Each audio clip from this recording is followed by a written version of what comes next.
자, 안녕하세요. 따뜻한 강사 민혜계입니다. 이번 단어는 4강 현금 및 현금성 자산입니다. 현금 및 현금성 자산은 일단은 세 가지의 계정 과목이 합쳐져서 현금 및 현금성 자산이라고 얘기를 합니다. 그러면 현금 및 현금성 자산은 현금 더하기 보통예금 더하기 당좌예금이다 라고 보시면 되고요. 이 단원에서는 현금에 대해서 공부를 해주셔야 되고 현금성 자산에 대해서 따로 공부를 또 해주셔야 됩니다. 그러면 일단은 현금부터 보시게 되면 현금은 당연히 통화라는 게 있습니다. 통화가 뭐냐면 지폐나 주화를 뜻해요. 그러면 요거를 한마디로 얘기를 하면 저희가 돈이라고 보시면 됩니다. 그 다음 통화대용 증권이 있는데요. 요거는 시험 문제에서 상당히 많이 출제가 됩니다. 그러면 통화대용 증권도 저희가 회계 처리를 무조건 현금으로 처리한다는 걸 기억해 주셔야 되고요. 통화대용 증권의 종류를 반드시 암기해 주셔야 됩니다. 그 첫 번째는 수표로 끝나는 거는 무조건 현금이다 라고 보시면 돼요. 그 수표가 뭐가 있냐면 자기압 수표가 있고요. 동전 발행 수표가 있고요.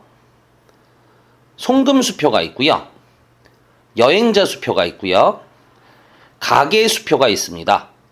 그러면 저희가 암기를 할 때는 무조건 끝에 수표로 끝나는 거는 현금이다 라고 생각을 해주시면 되고요. 예외가 있습니다.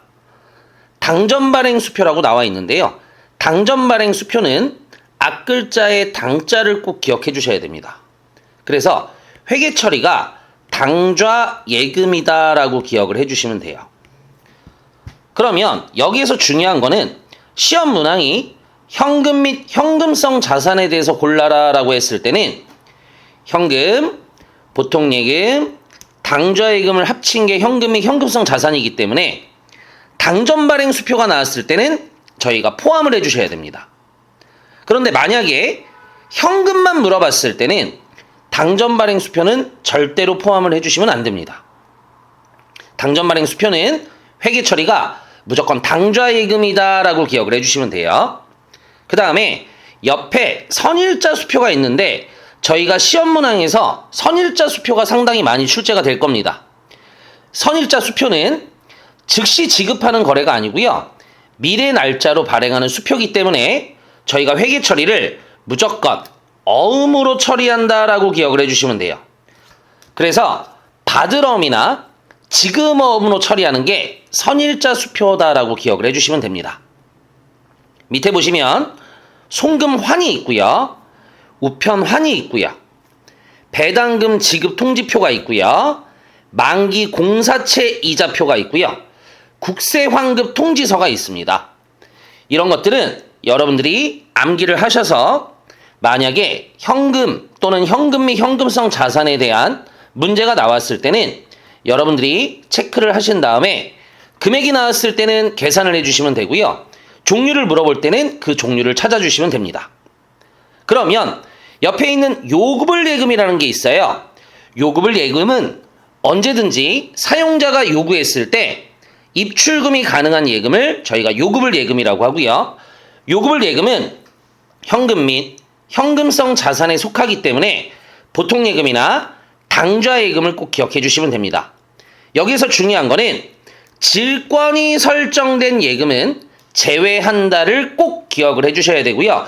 얘가 여러분들이 조금 말이 어려울 거예요. 요거는 그냥 압류된 예금이다 라고 생각을 해주시면 돼요.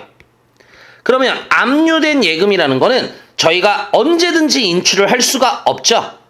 그래서 현금 및 현금성 자산에 속하지 않습니다. 그 다음 현금성 자산인데요. 현금성 자산은 취득 당시 만기가 3개월 이내에 언제든지 현금화할 수 있는 자산을 현금성 자산이라고 합니다. 만약에 2개월짜리 정기예금을 가입했다. 그랬을 때는 무조건 현금성 자산 이렇게 기억을 해주시면 되고요. 취득 당시가 가장 중요합니다. 여러분들이 시험 문항에 나오는 거는 요게 결산일로부터 이렇게 나오시면 무조건 틀린 답이다라고 보시면 되고요. 취득일로부터 만기가 3개월 이내다라고 생각을 해주시면 되고 3개월은 약 날짜로 했을 때 90일 정도 생각을 해주시면 됩니다.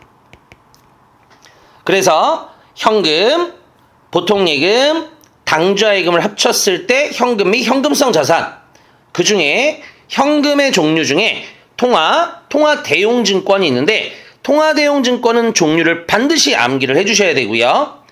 요금을 예금은 보통예금, 당좌예금이 있지만 만약에 질권이 설정된 예금이나 압류된 예금이 나왔을 때는 무조건 현금이 현금성 자산에 포함을 하면 안 된다라고 기억을 해주시면 되고요. 현금성 자산은 취득일로부터 만기가 3개월 이내에 현금화할 수 있는 자산을 뜻하고요. 만약에 취득일이 안 나오고 결산일로부터 만기가 3개월 이내다, 90일 이내다 이렇게 시험 문제 나왔을 때는 절대로 포함을 하시면 안 됩니다. 그 다음 밑에 보시면 우표, 수입인지, 수입증지가 또 시험 문제에 많이 출제가 되는데요. 절대로 현금 및 현금성 자산에 포함을 해주시면 안 됩니다. 수입인지나 수입증지는요. 저희가 국가에서 발행하는 우표 같은 거라고 생각을 해주시면 되고요. 요거는 세금과 공과나 수수료 비용으로 많이 처리한다라고 생각을 해주시면 됩니다. 그 다음 밑에 보시면 현금 과부족이라는 개정 과목이 있습니다. 요것도 시험 문항에 상당히 많이 출제가 됩니다. 그런데 요즘은 실기 쪽에서 많이 출제가 되는 편이에요. 현금 과부족 개정은 일단은 여러분들이 암기를 하셔야 될 게 뭐냐면 가계정이라고 합니다. 가계정이라는 뜻은 결산 때까지 소멸되는 계정이다 라고 기억을 해주시면 되고요. 그러면 결산 때까지 소멸이 된다는 거는 반드시 차변에 발생을 했으면 대변으로 없어지고요. 대변에 발생했으면 차변으로 소멸이 된다라고 기억을 해주시면 됩니다. 현금 과부족은 저희가 실기에서 많이 다루는데요. 꼭 기억해 두셔야 될 거는 결산 때까지 원인을 못 찾았을 때는 무조건 잡손실 또는 잡이익으로 처리한다라고 기억을 해주시면 되고요. 현금 과부족을 쓰는 이유는 실제 현금과 장부연금이 서로 다를 때 쓰는 개정 과목이다라고 보시면 됩니다. 그래서 두 개의 차이가 발생을 했을 때는 현금 과부족을 쓰시고 그 원인을 찾아주셔야 됩니다. 밑에 보시면 가계정은 현금 과부족, 가지급금, 가수금, 인출금이 있고요. 이 개정 과목들은 결산 때까지 반드시 소멸돼야 되는 가계정이다라고 보시면 됩니다. 구독, 좋아요, 알림 부탁드립니다. 지금까지 민혜기였습니다.